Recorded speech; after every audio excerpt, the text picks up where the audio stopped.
students, how are you all? I'm sure you all are doing perfect and enjoying your studies too. So children, let's begin with our next chapter, which is The Old Brown Horse. ये एक pome है जो एक रिश्ते को दर्शाती है, एक बच्चे के, एक मालिक के, उसके पेट के साथ. Summary: interwoven in this poem are sensitive themes of aging, nostalgia and empathy. The students will reflect on the human treatment with animals and the importance of small act of kindness. Additionally, they will develop vocabulary anchored in these themes and enhance their comprehension and critical thinking skills doing various exercises. Startup: have you ever noticed an old animal and wondered about its past? Share your thoughts. Why is it important to treat animals with kindness, especially when they get old? तो आपने किसी old animal को देखा है, ठीक है, और उसके पास के बारे में जानने की कोशिश की है. अगर की है तो शेयर योर थॉट्स. एंड आपसे अगला क्वेश्चन पूछा है कि why is it important to treat animals with kindness. उनके साथ काइंड रहकर हमें उनको ट्रीट करना चाहिए, ऐसा क्यों? और जब वो ओल्ड होते हैं तो उनके साथ हमें ज़्यादा अच्छे से रहना चाहिए. Now let's start the pome. In old brown, the old brown horse looks over the fence in a very short of way. He seems to be saying to all who pass, "Well, folks, I have had my day. I am simply watching the world go by, and nobody seems to mind as they are dashing past in their motor cars a horse who is lame and half blind." अब जब animals बूढ़े हो जाते हैं या हम humans बूढ़े हो जाते हैं तो हमारे जो देखने की, सुनने की जो शक्ति होती है वो क्या हो जाती है? धीरे धीरे कमज़ोर हो जाती है, कम हो जाती है. हमारे चलने फिरने की हमारे अंदर ताकत नहीं रहती, हम कुछ काम नहीं कर पाते. तो वैसे जो ओल्ड हॉर्स है वो अपने मालिक को देख रहा है कि वो लोग कहाँ जा रहे हैं, वो लोग अपने काम पे जा रहे हैं. तो वो कहता है उनसे कि अब मैं क्या हो चुका हूँ, मैं बूढ़ा हो चुका हूँ, मैं अपने दिन पूरे कर चुका हूँ. मतलब मैं जितना मुझे मस्ती करनी थी या जितना मुझे काम करना था या जितना मुझे एंजॉय करना था, अब मैं कर चुका हूँ. और अब मैं क्या कर रहा हूँ, अब मैं बस जो मेरे सामने से चीज़ें गुजरती हैं, लोग गुजरते हैं, मैं बस उनको देखता हूँ. The old brown horse has a shaggy coat, but once he was young and trim, and he used to trot through the woods and lanes with the man who was fond of him. लेकिन वो अपने पुराने दिनों की बात कर रहा है. अभी जो उसका हॉर्स की जो कोट है वो कैसा हो गया है? शैगी हो गया है. लेकिन जब वो यंग था तो उसके जो बाल हुआ करते थे वो काफ़ी अच्छे हुआ करते थे. और वो क्या करता था? He used to trot through the woods and lanes. दौड़ता था, भागता था, जैसे जो हॉर्स लोग करते ही हैं, और अपने मैन के साथ जो उसका क्या था, बहुत ही ज़्यादा फॉन्ड ऑफ था. But his master rides in a motor car and it makes him feel quite sad when he thinks of the days that used to be and all of times they had. अब उसका master जो है वो car से travel करता है, लेकिन एक टाइम था जब वो उसकी पीठ पे बैठकर एक जगह से दूसरी जगह जाता था. तो ये चीज़ उसके लिए काफ़ी दुखद है कि अब मेरा जो मालिक है वो अब मेरा यूज़ नहीं करता, अब वो मुझसे शायद प्यार नहीं करता. Sometimes a friendly soul will stop near the fence where the tired old head rests wearily on the topmost bar and a friendly word is said. कभी कभी एक फ्रेंडली सोल जो है वो उसके पास आकर रुकता है और उसके फेंस के पास आकर के उससे बात करने की कोशिश करता है. Then the old brown horse gives a little sigh as he feels the kindly touch of a hand of his mane or his shaggy coat and he doesn't mind so much. उसको वो जो touch है, वो जो बात करना है या जो भी फीलिंग जो होती है वो काफ़ी अच्छी लगती है. So if you pass by the field one day, just stop for a word or two with the old brown horse who was once as young and as full of life as you. तो वो request करता है उस छोटे बच्चे से या जो वहाँ से पास हुआ है उससे कि तुम दिन में एक बार मेरे पास ज़रूर आना. क्योंकि कभी कभी क्या होता है, हम पुरानी चीज़ों को या पुराने लोगों को बिल्कुल नेगलेक्ट कर देते हैं, उनकी तरफ नहीं देखते, उनसे बात नहीं करते. तो ये चीज़ें उनको कहीं ना कहीं फील होती है. ठीक है, कि एक टाइम ऐसा था, मैं दौड़ता था, कूदता था, तो मेरा मालिक मुझे पसंद करता था, मुझसे प्यार करता था. अब मैं बूढ़ा हो चुका हूँ, मेरा मालिक मेरे पास नहीं आता. तो ये चीज़ें उसे काफ़ी फील होती है. He will love to touch of your soft young hand, and I know he will seem to say, oh thank you friend for the kindly thought, for a horse who has had his days. ये जो touch है, जो छोटे boy का touch है, वो उसे काफ़ी अच्छा लगता है और वो उससे बस यही कह पाता है कि तुम्हारे काइंड थॉट के लिए थैंक यू कि तुमने इस हॉर्स को, इस बूढ़े हॉर्स को अपना टाइम दिया। वो जो इतनी सुंदर पोम जो है लिखी गई है W.F. होम्स के द्वारा। वर्ड बकेट पढ़ लेते हैं। वेरी मीन्स फीलिंग और showing tiredness. Lame means unable to walk without difficulty. Shaggy means long, thick and अनकेम्प्ड।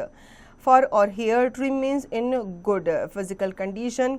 Trout means a moderately fast pace of a horse.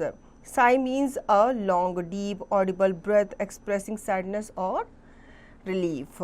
Pome हम पढ़ चुके हैं, अब आते हैं इसकी एक्सरसाइज पर। Think and answer, tick the correct option. How does the old brown horse feel about the world passing by. कैसे वो लग रहे थे उसको?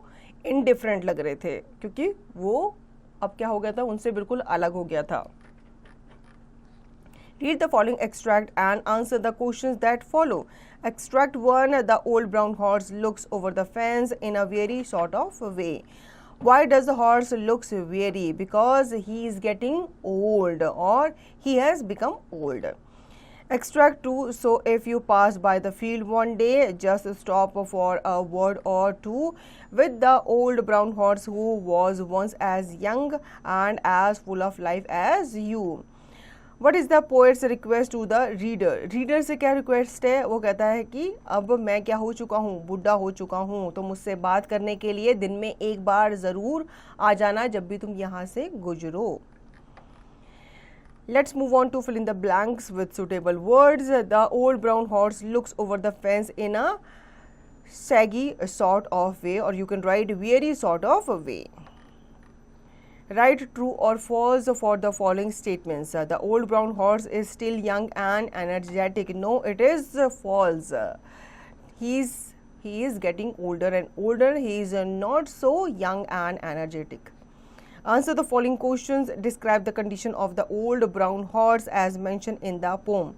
अब पोम में जो ओल्ड ब्राउन हॉर्स है उसके बारे में जो मेंशन किया गया है, जो उसका डिस्क्रिप्शन बताया गया है, वो आपको अपने वर्ड्स में डिस्क्राइब करना है। Values inside discuss how the poem addresses the issue of aging and abandonment.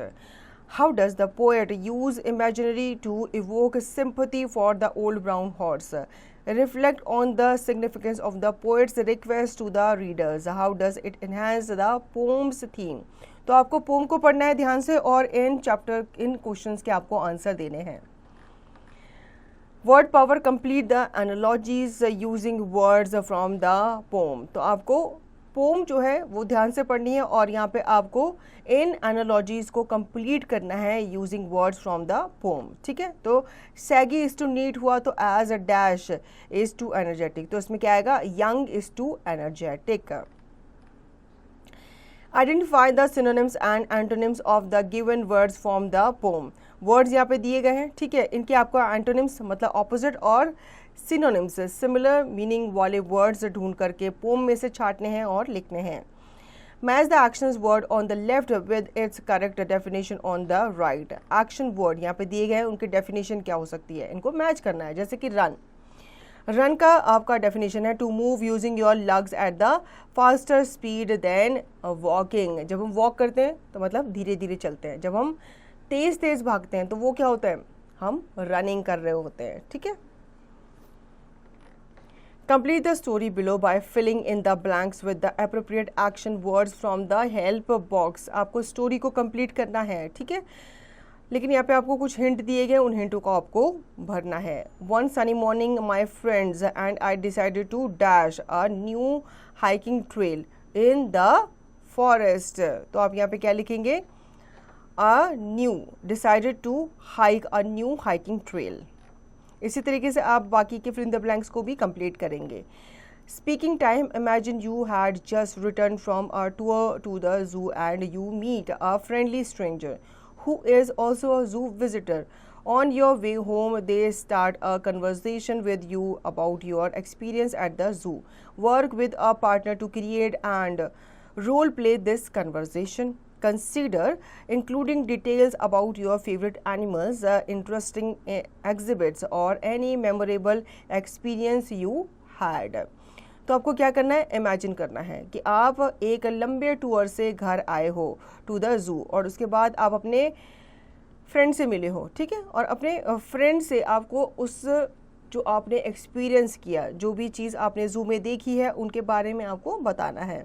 साथ ही साथ आप अपने पार्टनर के साथ वर्क करेंगे to create a role play. उस रोल प्ले को आप अपने कन्वर्जेशन में बताएंगे। Begin your role play like this. इस तरीके से आप रोल प्ले करेंगे। विजिटर 1, विजिटर 2, ठीक है। विजिटर 1 कह रहा है, hi there, I see you have been to the zoo too. What did you think of the animal exhibits?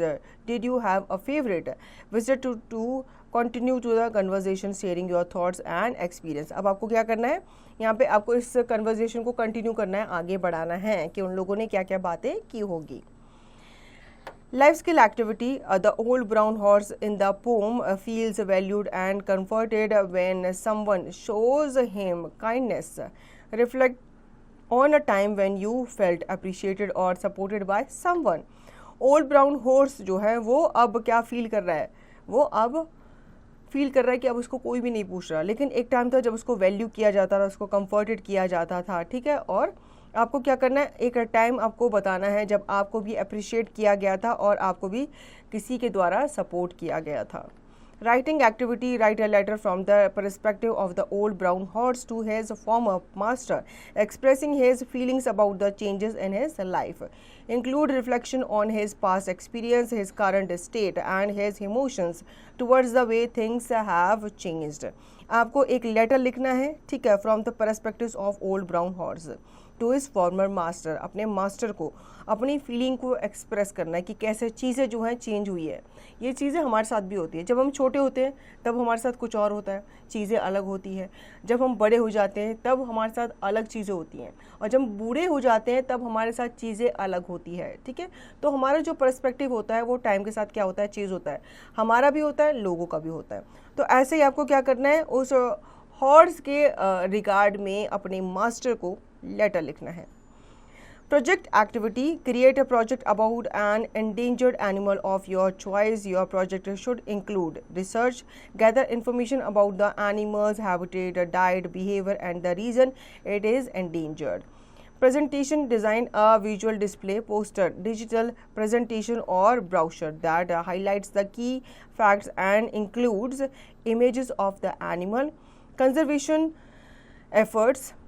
Describe what is being done to protect the animal and what people can do to help. Reflection. Write a short paragraph on why you choose this animal and what you learned about its importance to the ecosystem.